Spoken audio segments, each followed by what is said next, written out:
십계명의 말씀은 하나님께서 시내산에서 자기 백성인 이스라엘에게 하나님 주신 대강령입니다.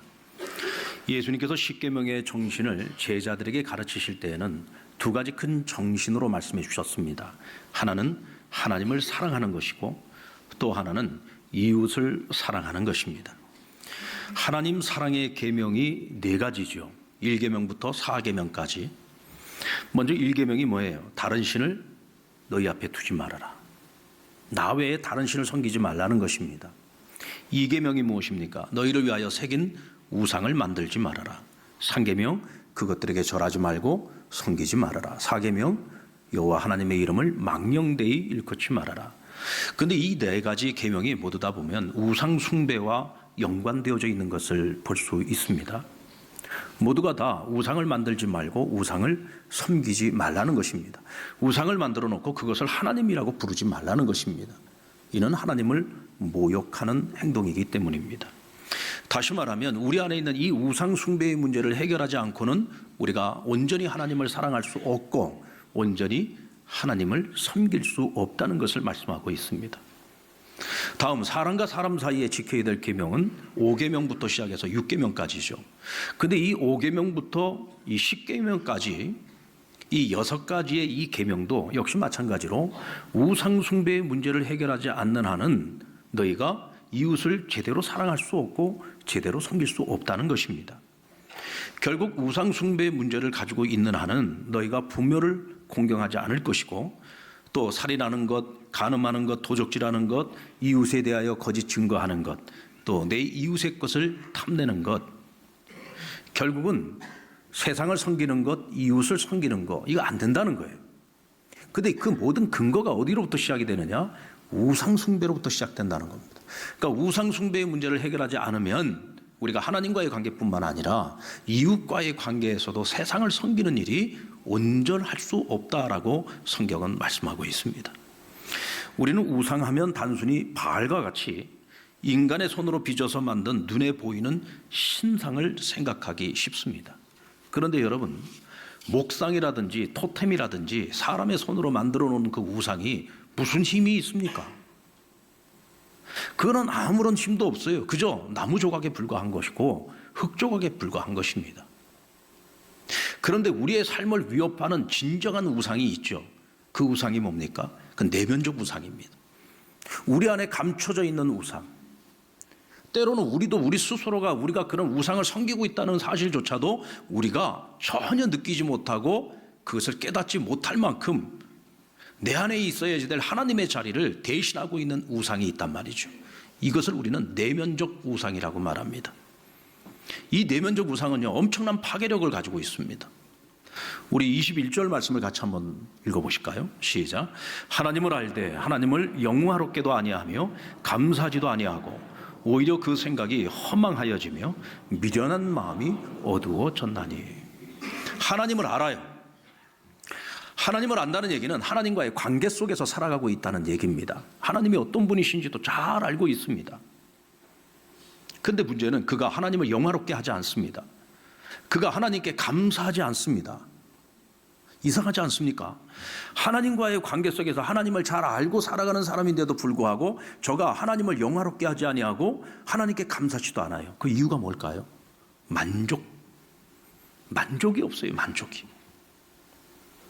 만족이 없으니까 늘 부족한 것을 느낍니다. 여호와는 나의 목자시니 내게 부족함이 없으리로다. 다윗이 이와 같은 고백을 할 수 있었던 것은 하나님을 내 인생의 전부로 삼은 거예요. 하나님 한 분으로 만족하는 거예요. 그러니까 어떤 상황 속에 있든지 어떤 삶의 핍절함이나 부족함이 있어도 상관하지 아니하고 내게 부족함이 없다고 고백할 수 있었던 거죠. 그런데 이 사람은 하나님과의 관계 속에서 하나님을 잘 알고 살아가는데도 불구하고 항상 부족해요. 감사가 없어요. 만족이 없는 거예요. 그러니까 당연히 하나님을 영화롭게 하지 않습니다. 그럼 대체 무엇이 이 사람으로 하여금 늘 불만족스럽게 만드는 걸까요? 대체 무엇이 이 사람이 하나님과의 관계 속에서 살아가면서 자꾸 하나님과 멀어지게 만드는 것일까요?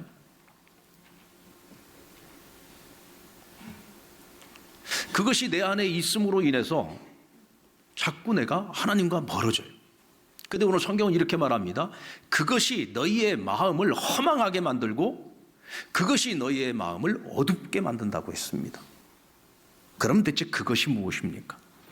그것은 여러분 허망한 생각입니다. 허망한 생각이란 헛된 것을 추구하는 마음이죠. 우리의 마음이 헛된 것들을 자꾸 추구하다 보니까 그 마음이 자꾸 어두워지는 겁니다. 그래서 그 헛된 것이 내 마음에, 내 삶의 주인 되신 하나님의 자리를 어떻게 해요? 차지하는 거예요.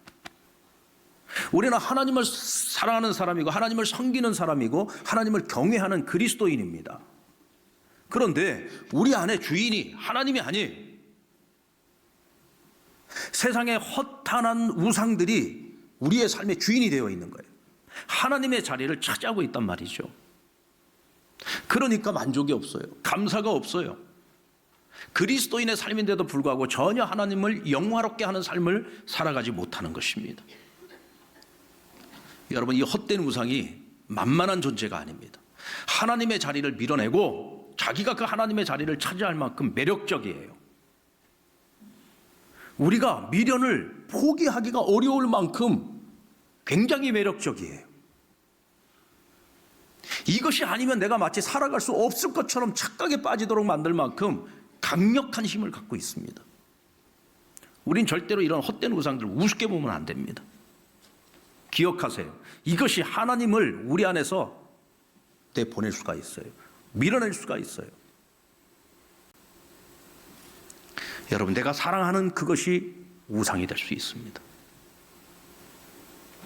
이삭은 나중에 두 아들을 얻습니다. 쌍둥이였습니다. 뱃속에서 한 뱃속에서 같이 쌍태로 나온 거예요.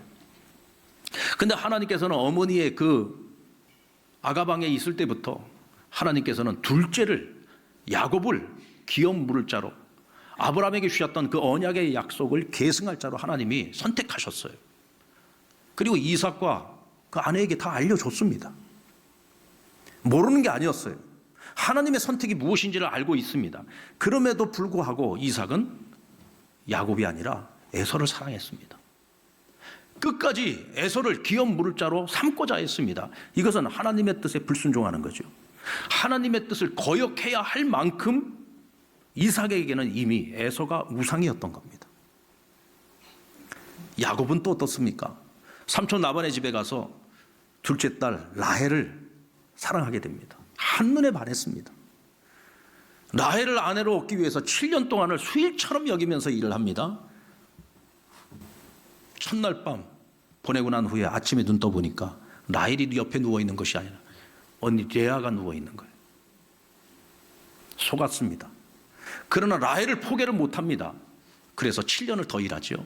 14년 만에 라헬을 얻은 거예요. 그러니 여러분, 이 라헬이 얼마나 사랑스러웠겠습니까? 그에게는 다른 아내 셋이 더 있었음에도 불구하고 야곱은 평생 라헬만을 사랑했습니다. 다른 아내들은 거들떠보지도 않았습니다. 그러다 라헬이 먼저 죽고 나니까 라헬이 낳은 아들 요셉에게 또 집착을 합니다. 요셉만 사랑을 한 거예요. 그 지나친 편애가 결국은 자신도 불행하게 만들고 온 가족을 다 불행하게 만들었습니다. 야곱에게는 사랑하는 여인 라헬이 우상이었습니다.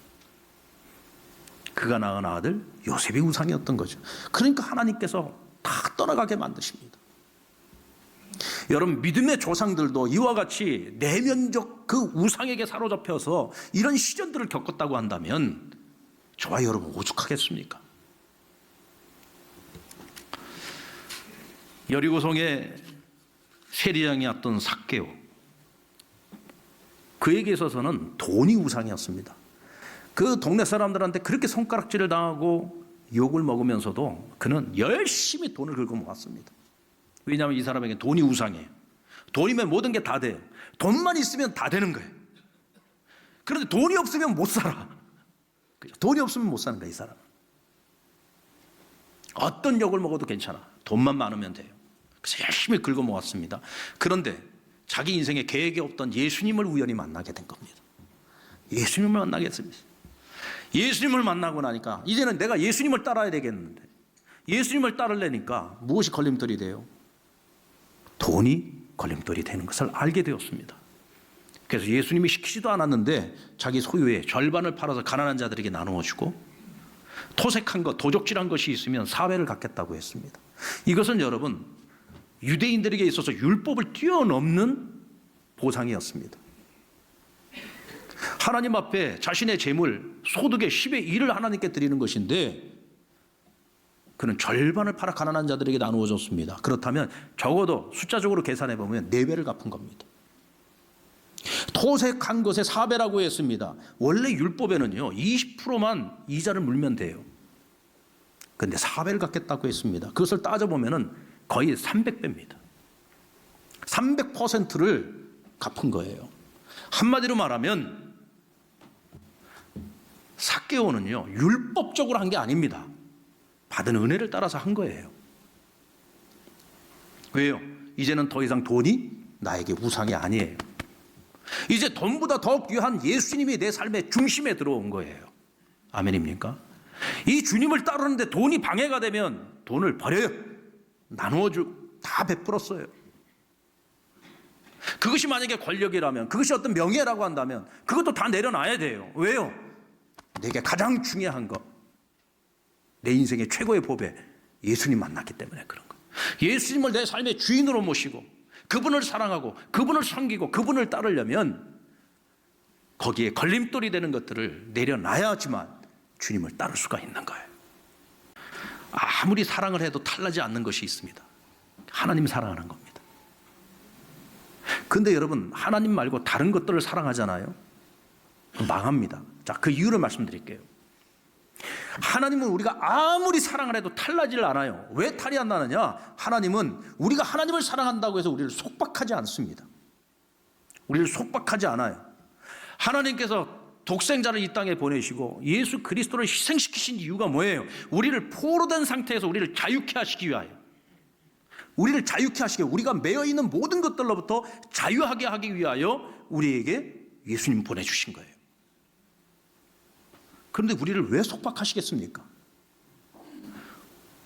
우리가 스스로 자유의 종이 되어 하나님께 받은 은혜를 따라 내가 스스로 하나님께 종의 모습으로 살아가겠노라고 내가 스스로 선택하는 것이지, 하나님이 우리를 종으로 삼지 않아요. 하나님은 우리를 자기 자녀로 삼으셨어요. 아멘입니까? 하나님은 우리를 당신의 자녀로 삼으셨지만 우리는 뭐예요? 받은 은혜가 있으니까 하나님 앞에 내가 스스로 종이 되는 거예요. 그래서 그것을 자유의 종이라고 이야기를 합니다. 근데 여러분, 세상의 것들을 사랑하죠? 세상의 것들을 내가 사랑하는 그 순간서부터 그것은 나를 속박하기 시작합니다. 내가 돈을 사랑하죠? 그러면 돈이 나를 속박하기 시작해요. 돈이 내 주인 노릇을 하려고 합니다. 내가 다른 어떤 것도 사랑하지 못하게 만듭니다. 오직 자기만을 사랑하게 만들어요. 사람도 역시 마찬가지입니다. 내가 자기를 사랑하기 시작하면 그때부터 나를 소유하려고 듭니다. 또 우리 자신도 내가 누군가를 사랑하려고 할 때 그 사랑하는 대상을 내가 소유하려고 하죠. 같이 망하는 겁니다. 근데 우리가 하나님을 사랑하면 속박당하지 않을 뿐만 아니라 하나님께서 우리에게 자유를 주십니다. 하나님의 은혜 속에서 하나님 주시는 평강을 누리게 하신다. 우리는 나를 사랑하신 그 하나님의 사랑의 넓이와 깊이를 아는 것만큼 우상 숭배에 빠질 가능성을 줄일 수가 있습니다. 여러분, 아브라함이 하나님께 이삭을 바치려고 할 때, 칼을 들어서 그 생명을 취하려고 할 때 하나님께서 스탑하고 멈추게 하셨죠. 그리고는 나무에 뿔이 걸려있는 양 한 마리를 준비해 주셨어요. 그리고 저 양을 바쳐서 이삭의 생명을 대신하라고 했습니다. 하나님께서 아브라함에게 은혜를 베푼 겁니다. 여러분, 우리 하나님 그런 하나님이십니다. 그런데 하나님께서 우리를 구원하시기 위해서는 어떻게 하셨습니까? 하나님께서 우리를 구원하시기 위해서는 어떻게 하셨습니까? 자기 아들을 처음부터 끝까지 철저하게 희생시키셨습니다. 하나님께서 눈물을 흘리면서 참고 인내하고 견디면서 그 아들이 우리를 위해서 대속 제물이 되어져가는 그 모든 과정을 지켜보시면서 그렇게 우리를 사랑해 주셨습니다. 그 사랑의 그 깊이와 그 넓이를 우리가 진정으로 깨닫는다면 우리는 절대로 내 안의 주인을 하나님이 아닌 헛된 우상으로 채우지 못합니다.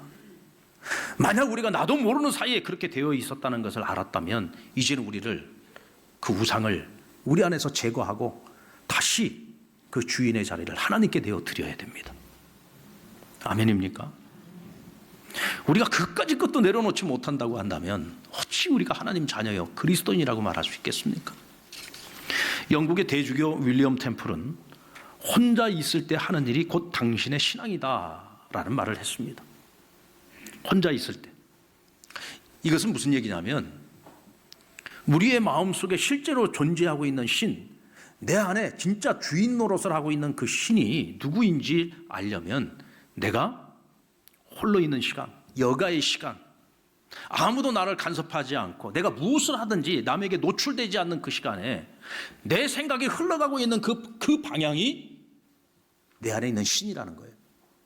자, 아무도 보는 사람이 없어요. 홀로 있는 시간이에요. 한가한 시간이에요. 여유 있는 시간, 쉼의 시간입니다. 그런데 내가 음란한 생각을 하고 있습니다. 그렇다고 한다면 나의 우상은 뭐예요? 지금 내 안에서 신 노릇하고 있는 것이 무엇입니까? 바로 그 음란함이 우상인 거예요.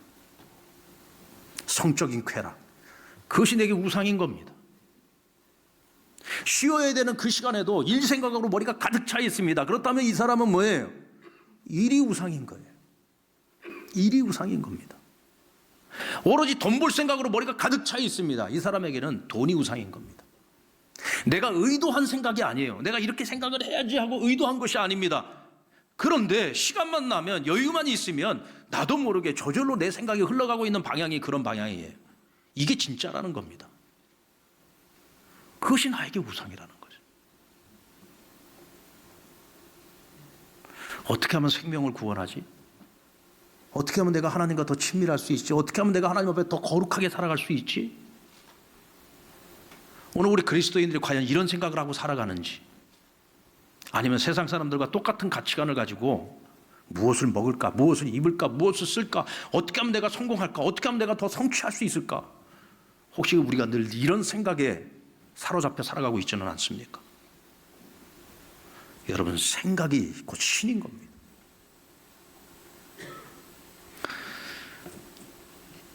지금 여러분들은 여러분의 돈을 어떻게 사용하고 있습니까?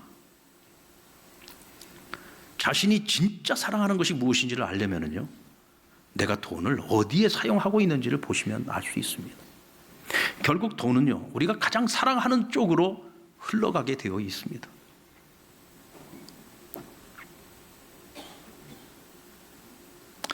지금 내가 하고자 하는 일들이 잘 될 때도 있지만 잘 안 될 때도 있습니다. 그때 우리는 어떻게 반응하고 있습니까? 그것이 여러분 우리의 신앙의 현주소입니다. 제가 얼마 전에 어떤 일이 생각대로 잘 안 됐어요. 그런데 며칠 만에 내가 생각했던 것보다 더 좋은 결과가 나왔어요. 근데 그것을 아는 어떤 분이 저한테 목사님 축하해요. 너무 잘 됐어요. 너무 감사해요. 그러는 거예요. 그래서 제가 저도 모르게 잘 돼도 감사, 안 돼도 감사하지요. 그랬더니 그분이 역시 목사님은 다르네요.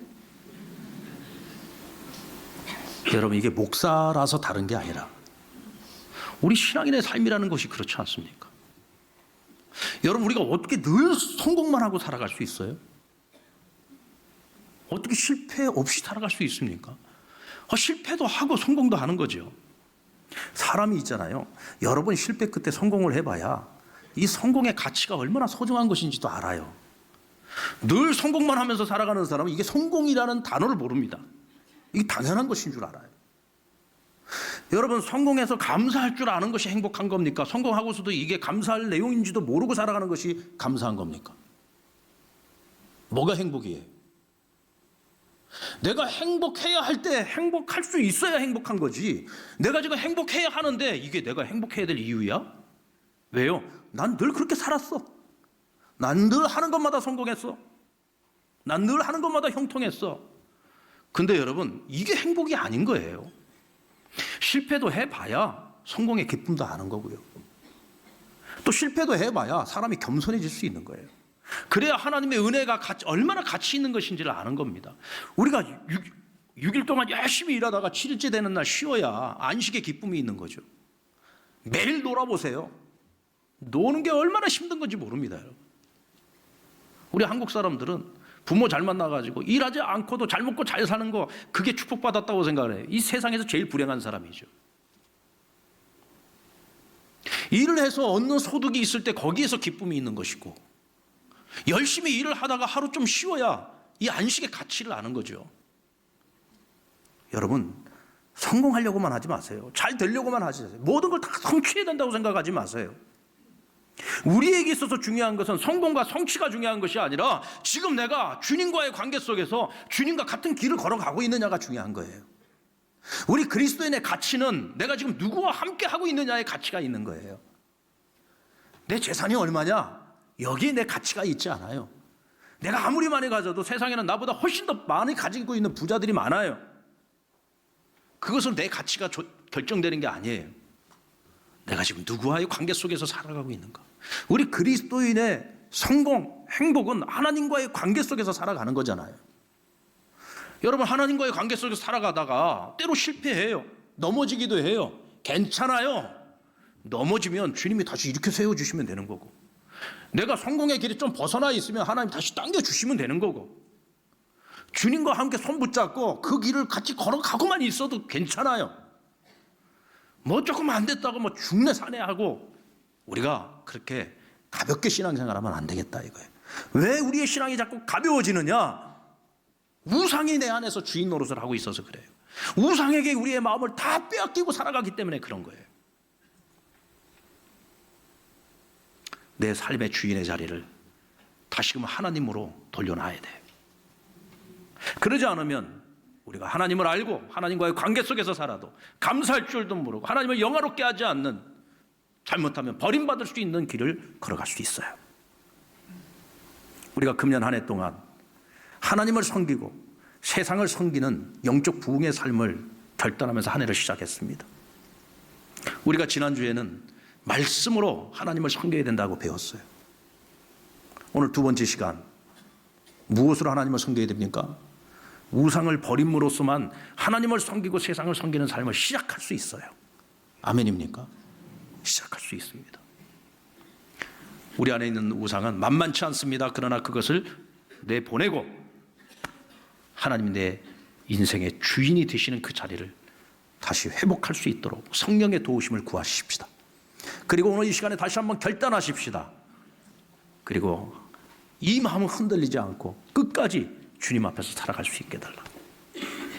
그리고 말씀, 예배, 기도, 영성 훈련을 통해서요, 우리는 내 안에 들어와 있는 우상을 발견할 수 있어요.